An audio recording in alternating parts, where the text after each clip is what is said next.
We are the priests of the temples of Syrinx. Everything, you know, is here within our hands or something like that. Oh, look at that. Look at that. That's Rush. That's a Canadian band. And they appreciated Ayn Rand. They liked what they were doing. Oh, damn. Oh, boy. I guess I have to admit it. I couldn't find my book Anthem by Ayn Rand. So I grabbed Man's Search for Meaning. This is Dr. Viktor Frankl, I believe. Yes. He speaks of being in a concentration camp. For all of you people that don't believe there was concentration camps, imagine some guy making up a book that thick about his experience in a concentration camp. And he sat there and he found hope in the light, in the water, the dew on a blade of grass. I said, isn't that beautiful? And he says, oh. And so you imagine that. We can go even further than that.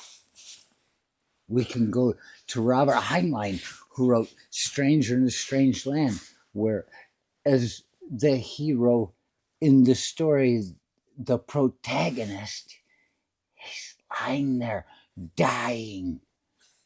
Oh, spoiler alert. And he's seeing a grasshopper, and it's on a blade of grass.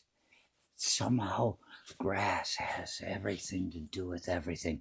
I don't know what these people have been doing. I pretended that this was the book Anthem because it's the same size, and I can't seem to find it. I pretended it was the book that I was talking about. You see, I guess at this point you can't trust me at all unless you trust me implicitly.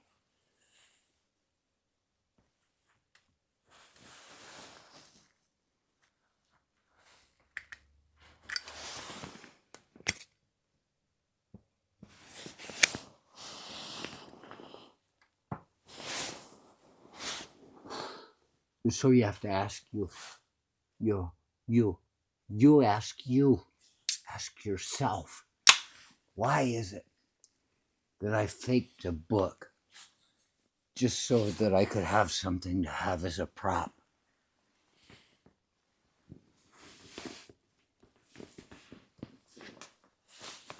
I hold this book, Anthem, Dr. Frankl.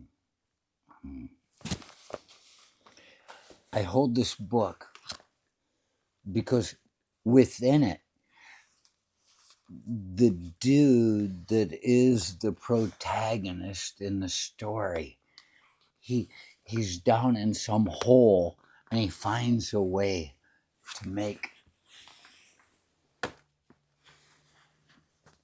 light. He finds a way to make electricity. We are the priests of the temple of Syrinx. Those people are like, you can't do that. They're trying to keep us down. They're trying to keep us stupid. And he's like, but I found a way. He's tired of fucking lighting candles every night and not ever getting a good look at himself until he has time to look in the mirror later on. Spoiler alert.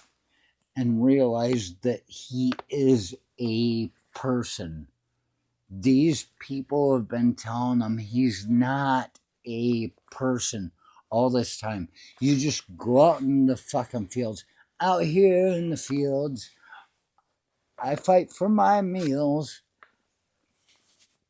That's the Who. I'm splitting songs.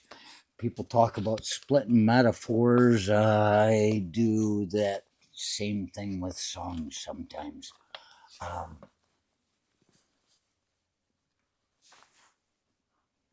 He found a way to make a light bulb. He found a way to make electricity from the olden times, from before when they crushed society and made everything okay. And they said no. But look at what they do in the process. You get the book. It's, oh, look at that. I suppose as long as you've got friends, you can make a locomotive. But somewhere in here, Ayn Rand had spoken. She spoke of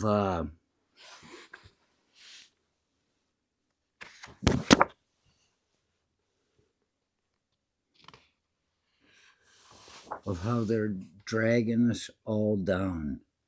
Timepieces. I mean, I just saw how to do something else. Gear and rolling mill. Water supply and sewage. Why is it there's a book telling us how to be civilized when we already are? Why is it they're trying to tear everything apart we've already accomplished? I don't know. It's a curiosity I may never quite understand. But I got the book. I know how to make electricity again. And in here, this book I'm using is a prop. We already knew how to do it, already had to learn it again. Why do we have to keep going through this? Is this what you call making America great again? I do believe there's something to be said. How can they have forgotten it by now? Make America great again? Or we are not going back. There's no path to the future if you keep reliving what it is the sundown town you live in wants you to be. They're not allowing you to be any better than them. And that's a sickness. Every good father should want his father, if he has a true Nietzsche will to power, every good father would want his child to be better than what he did. And instead, we're living in a land right now